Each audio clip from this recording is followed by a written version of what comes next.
پیارے دوستوں، آج کی اس ویڈیو میں ہم آپ کو بتانے والے ہیں کہ کربلا کا بدلہ کب لیا، کس نے لیا اور کیسے لیا تھا، اور آخر کربلا کے گنہگاروں کو، امام حسین کے قاتلوں کو چن چن کر کس نے مارا تھا۔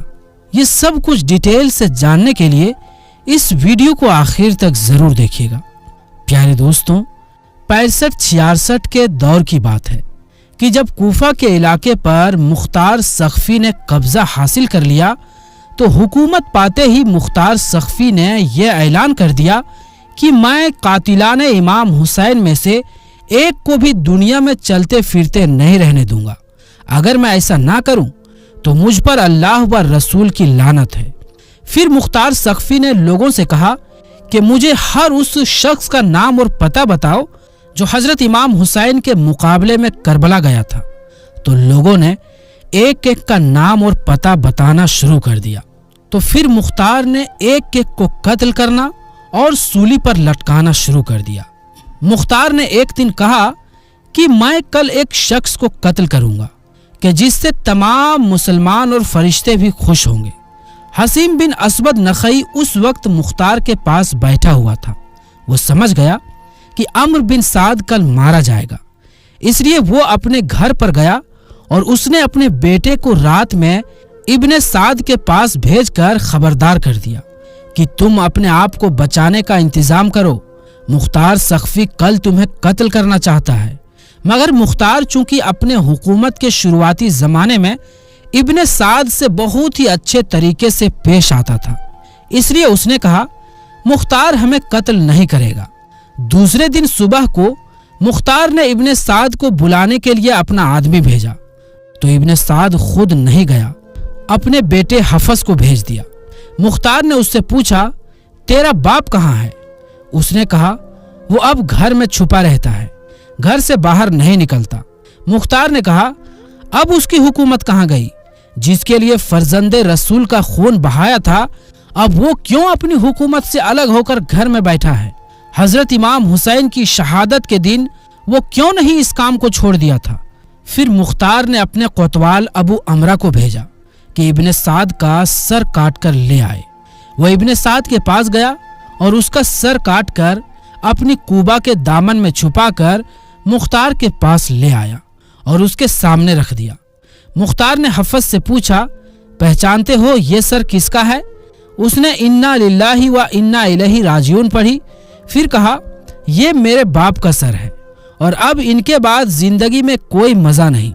مختار نے کہا تم ٹھیک کہتے ہو اور تم زندہ بھی نہیں رہو گے۔ پھر اسے بھی قتل کرا دیا اور کہا باپ کا سر حسین کا بدلہ ہے اور بیٹے کا سر علی اکبر کا بدلہ ہے، اگرچہ یہ دونوں ان کے برابر نہیں ہو سکتے۔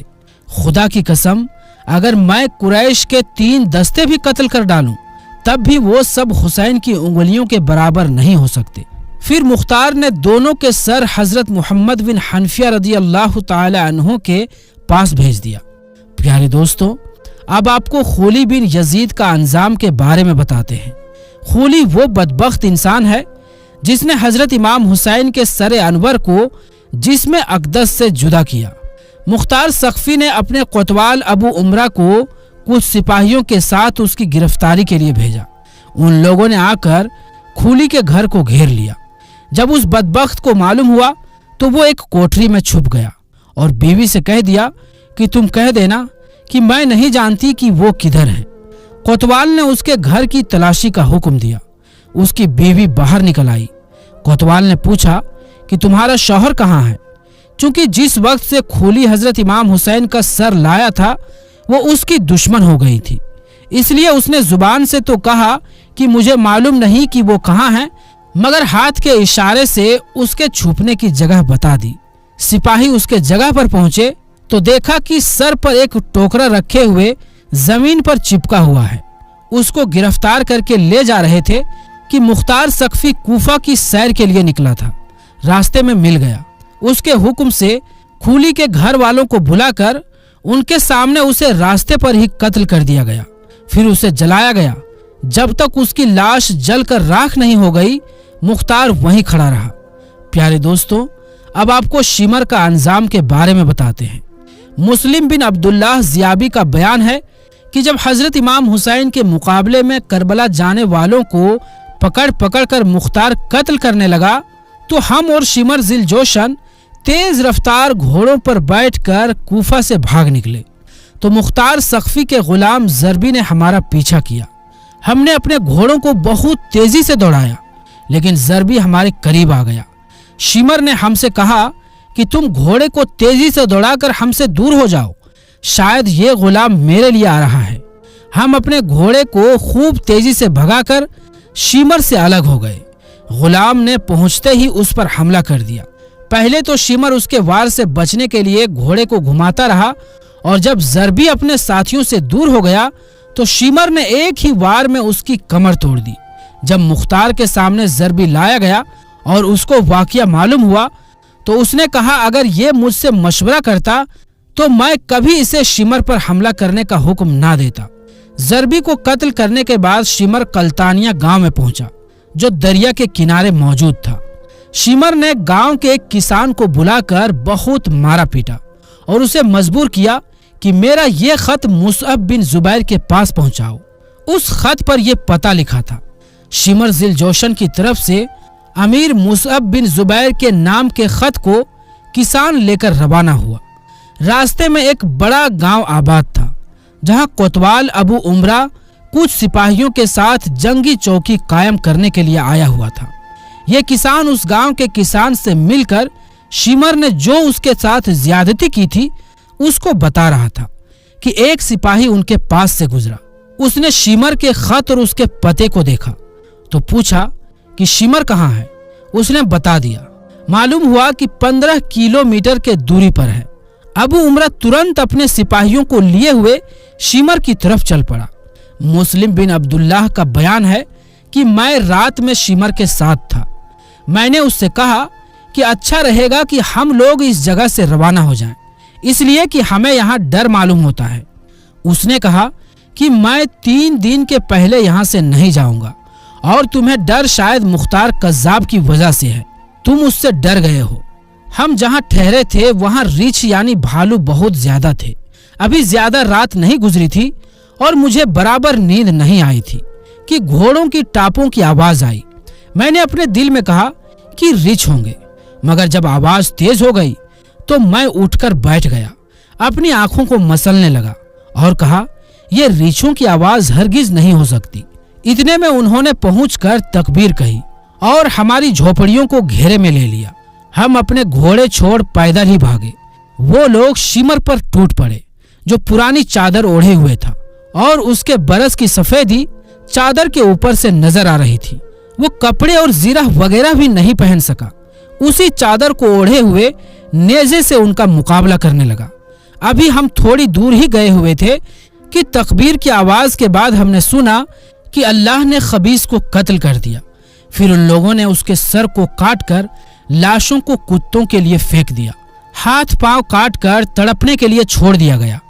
अब्दुल्लाह बिन दयास, जिसने मोहम्मद बिन अम्मार बिन यासिर को कत्ल किया था, उसने इमाम हुसैन के कातिलीन में से मुख्तार को कुछ आदमियों के पता बता दिए, जिनमें अब्दुल्लाह बिन उसैद जुहनी, मालिक बिन नुसैर बद्दी और हमल बिन मालिक महारबी भी थे। ये सब उस जमाने में कादसिया में रहते थे। मुख्तार ने अपने सरदारों में से एक सरदार मालिक बिन अम्र नहदी को उनकी गिरफ्तारी के लिए कुछ सिपाहियों के साथ भेजा। उसने जाकर उन सब को गिरफ्तार कर लिया और ईशा के वक्त लेकर मुख्तार के पास पहुंचा। मुख्तार उन लोगों से कहा कि ऐ अल्लाह व रसूल व आले रसूल के दुश्मनों, हुसैन बिन अली कहाँ हैं? मुझे हुसैन की जियारत कराओ। जालिमों, तुमने उस मुकद्दस जात को कत्ल किया जिन पर नमाज में तुम्हें दुरूद भेजने का हुक्म दिया गया है। उन्होंने कहा, अल्लाह आप पर रहम करे, हमें उनके मुकाबले में जबरदस्ती भेजा गया था। हम जाने के लिए राजी नहीं थे। आप हम पर एहसान करें और छोड़ दें। मुख्तार ने कहा, तुमने नवासाए रसूल पर एहसान नहीं किया, उन पर तुम्हें रहम नहीं आया।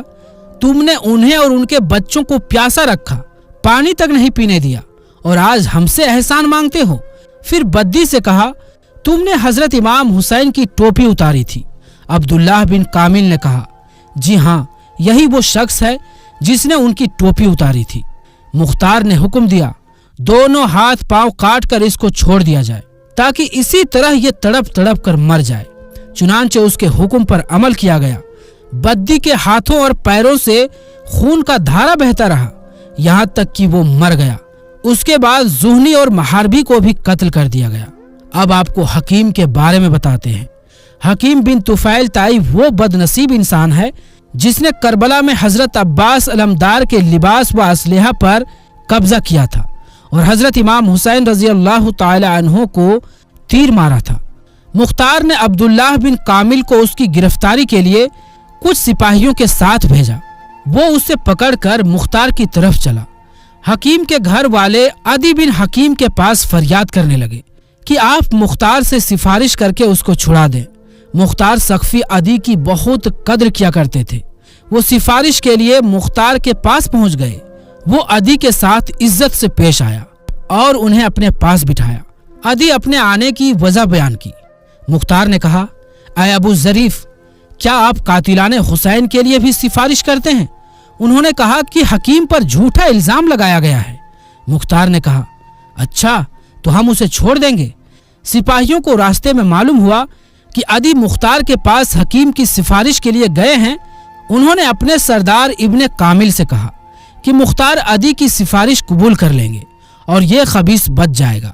हालांकि आप इसके जुर्म को अच्छी तरह से जानते हैं, लिहाजा बेहतर है कि हम ही उसको कत्ल कर दें। इब्ने कामिल ने उन्हें इजाजत दे दी। वो लोग हकीम को एक घर में ले गए। उसकी मशकें बंधी हुई थी। उसे एक जगह खड़ा किया और कहा, तूने हजरत अब्बास बिन अली के कपड़े उतारे थे, हम तेरी जिंदगी ही में तेरे सारे लिबास उतारते हैं। चुनांचे उन लोगों ने उसे बिल्कुल नंगा कर दिया। फिर कहा, तूने हुसैन को तीर मारा था, हम भी तुझे तीरों का निशाना बनाते हैं। ये कहकर उन्होंने तीरों से मार मार कर उसे मौत के घाट उतार दिया। इब्ने कामिल ने आकर मुख्तार को हाकिम के कत्ल की खबर दी। मुख्तार ने कहा, मेरे पास लाए बगैर तुमने उसे क्यों कत्ल कर दिया? देखो, ये आदि उसकी सिफारिश के लिए आए हैं। अब ये इस बात के अहल हैं कि इसकी सिफारिश कबूल की जाए। इब्ने कामिल ने कहा, उसने मेरी बात नहीं मानी तो मैं मजबूर हो गया। अदी ने कहा, ऐ दुश्मन खुदा, तू झूठ बोलता है। तूने समझा कि मुख्तार मेरी सिफारिश कबूल कर लेंगे, इसलिए तूने उसे रास्ते में ही कत्ल कर दिया। इसके अलावा और तुझे कोई खतरा नहीं था। इब्ने कामिल भी अदी को जवाब और बुरा भला कहना चाहता था, मगर मुख्तार ने उंगली अपने मुंह पर रखकर उसे खामोश रहने को कहा। अदी मुख्तार से खुश और इब्ने कामिल से नाराज होकर चले गए। प्यारे दोस्तों, अब आपको अम्र बिन सुबैह के बारे में बताते हैं। बनी सदा का एक बदबख्त जिसका नाम अम्र बिन सुबैह था, वो कहा करता था, मैंने हुसैन के साथियों को तीर से जख्मी किया था मगर किसी को कत्ल नहीं किया था। सब लोगों के सो जाने के बाद मुख्तार सख्फी ने उसकी गिरफ्तारी के लिए सिपाहियों को रवाना किया। जब वो इब्ने सुबैह के मकान पर पहुंचे तो वो अपनी छत पर बेखबर सो रहा था। उसकी तलवार उसके सिराहने में रखी थी। सिपाहियों ने उसे गिरफ्तार कर लिया और उसकी तलवार पर कब्जा कर लिया। वो कहने लगा, अल्लाह इस तलवार का बुरा करे कि ये मुझसे इस कदर करीब थी और अब कितनी दूर हो गई। सिपाहियों ने रात ही में उसे मुख्तार के सामने पेश किया। मुख्तार ने हुक्म दिया कि सुबह तक इसे कैद में रखो। फिर सुबह को दरबार आम किया। जब बहुत से लोग जमा हो गए और इब्ने सुबैह उसके सामने लाया गया तो निहायत दिलेरी से भरे दरबार में कहने लगा, ऐ गिरोह कुफ्फार व फुज्जार, अगर इस वक्त मेरे हाथ में तलवार होती तो तुमको मालूम हो जाता कि मैं बुज़दिल और कमजोर नहीं हूँ। अगर मैं तुम्हारे अलावा किसी और के हाथ से कत्ल किया जाता तो ये बात मेरे लिए खुशी की बात होती, इसलिए कि मैं तुमको बदतरीन मखलूक समझता हूँ। ऐ काश इस वक्त मेरे हाथ में तलवार होती तो मैं थोड़ी देर तुम्हारा मुकाबला करता। इसके बाद इब्ने सुबैह ने इब्ने कामिल की आंख पर एक घूंसा मारा। इब्ने कामिल हंसा और उसका हाथ पकड़कर कहने लगा कि ये शख्स कहता है कि मैंने अहले बैत रिसालत को तीरों से जख्मी किया है, तो अब इसके बारे में आप हमें क्या हुक्म देते हैं? मुख्तार ने कहा, नेज़े लाओ और इसे नेज़े से छेद छेद कर मारो। चुनांचे नेज़ों से छेद छेद कर उसे हलाक किया गया। प्यारे दोस्तों, اب آپ کو امام مسلم بن عقیل کے پیشانی پر تیر مارنے والے کا انجام بتاتے ہیں۔ بنی جنوب کا ایک شخص جس کا نام زید ابن رقات تھا، اس بدبخت نے حضرت عبداللہ بن مسلم بن عقیل کو تیر مارا تھا جو ان کی پیشانی میں لگا تھا۔ انہوں نے پیشانی کو بچانے کے لیے اس پر اپنا ہاتھ رکھ لیا، مگر تیر ایسا لگا کہ ہاتھ بھی پیشانی کے ساتھ پیوست ہو گیا، اور جب کوشش کے باوجود بھی ان کا ہاتھ پیشانی سے جدا نہیں ہو سکا تو انہوں نے بارگاہ الہی میں دعا کی، یا الہ العالمین، ہمارے دشمنوں نے جیسا ہمیں ذلیل کیا ہے تو بھی ان کو ویسے ہی ذلیل کر، اور جس طرح انہوں نے مجھے قتل کیا ہے تو بھی ان کو قتل کر۔ زید ابن رقاد نے ان کے پیٹ میں ایک تیر ماری جس سے وہ شہید ہو گیا۔ وہ کہا کرتا تھا کہ ان کے پیٹ کا تیر تو میں نے آسانی سے نکال لیا، مگر جو تیر پیشانی پر لگا کوشش کے باوجود وہ نہیں نکل سکا۔ مختار نے عبداللہ بن کامل کی اس کی گرفتاری کے لیے روانہ کیا۔ ابن کامل سپاہیوں کے ساتھ پہنچ کر اس پر ٹوٹ پڑا۔ وہ بھی ایک بڑا بہادر آدمی تھا، تلوار لے کر ان کا مقابلہ کیا۔ ابن کامل نے اپنے سپاہیوں سے کہا، اسے نیزہ اور تلوار سے ہلاک نہ کرو بلکہ تیر اور پتھر سے مارو۔ سپاہیوں نے اس قدر تیر اور پتھر مارا کہ وہ گر گیا۔ ابن کامل نے کہا، دیکھو اگر جان باقی ہو تو اسے باہر لے جاؤ۔ چونکہ ابھی جان باقی تھی تو اسے باہر نکالا گیا۔ ابن کامل نے آگ لگا کر اسے زندہ جلا دیا۔ اب آپ کو ابن زیاد بدنہاد کا انجام کے بارے میں بتاتے ہیں۔ عبداللہ بن زیاد وہ بدنہاد انسان ہے جو یزید کی طرف سے کوفہ کا گورنر بنایا گیا تھا۔ اسی بدبخت کے حکم سے حضرت امام اور آپ کے اہل بیت کو تمام تکلیفیں پہنچائی گئی۔ یہی ابن زیاد موصل میں 30,000 فوج کے ساتھ اترا۔ مختار نے ابراہیم بن ملک اشتور اس کے مقابلے کے لیے ایک فوج کو لے کر بھیجا۔ موصل سے تقریباً 25 کلومیٹر کی دوری پر دریائے فرات کے کنارے دونوں لشکروں میں مقابلہ ہوا اور صبح سے شام تک خوب جنگ رہی۔ جب دن ختم ہونے والا تھا اور سورج ڈوبنے ہی والا تھا، اس وقت ابراہیم کی فوج جیت گئی۔